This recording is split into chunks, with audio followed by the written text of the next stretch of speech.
பூச நட்சத்திரத்தில் பிறந்தவங்களுக்கு இந்த மாதம் இறை அருள் உங்களுக்கு பரிபூர்ணமாக இருக்குன்னு சொல்லலாம்.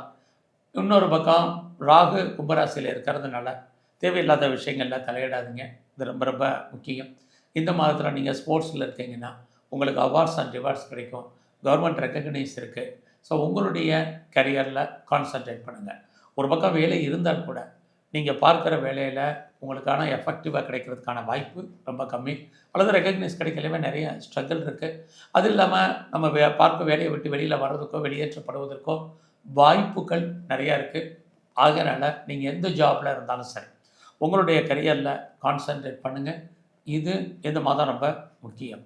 அது மட்டும் இல்லை, பூச நட்சத்திரத்தில் பிறந்தவங்களுக்கு இந்த மாதத்தில் உங்களுக்கு புதுசாக அஃபயருக்கான பாசிபிலிட்டிஸ் ஏற்படுவதற்கான வாய்ப்புகள் உண்டு.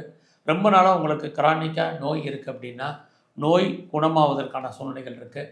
கிரானிக்காக இருக்கக்கூடிய வியாதிகள் குணமாகும், அல்லது மருந்து மாத்திரை சாப்பிட்ற அளவு குறைவதற்கான வாய்ப்பு இருக்குது. அது மட்டுமல்ல, கடன் எதிர்பாராத விதமாக குறைவதற்கான சுச்சுவேஷனும் நிறையா இருக்குது. குறிப்பாக இந்த மாதத்தில் ஒரு கடன் அடைக்கிறதுக்கு ஒரு கடன் வாங்க வேண்டிய சூழ்நிலைகள் இருக்குது. பிஸ்னஸை பொறுத்த வரைக்கும் இந்த மாதம் உங்களுக்கு நார்மலாக தான் இருக்குது. பிஸ்னஸில் ஹியூஜ் இன்வெஸ்ட்மெண்ட் வேண்டாம். யாருக்கும் தேவையில்லாமல் பணம் கடன் கொடுக்காதீங்க. அந்த பணம் திரும்ப வர்றதுக்கான வாய்ப்பு இந்த மாதம் இல்லை. இந்த மாதத்தில் குடும்பத்தில் ரொம்ப நாளாக சுபகாரியங்கள் நடக்கலை, சுப நிகழ்ச்சிகள் தள்ளி போயிட்டுருக்கு.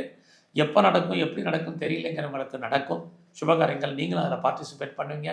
குழந்தை பாக்கியத்தை எதிர்பார்த்து காத்திருக்கிறவங்களுக்கு குழந்தை பாக்கியம் கிடைப்பதற்கான வாய்ப்பு, குழந்தைகளால் அவர்களால் நமக்கு மகிழ்ச்சி சந்தோஷம் இது அத்தனை இருக்குது.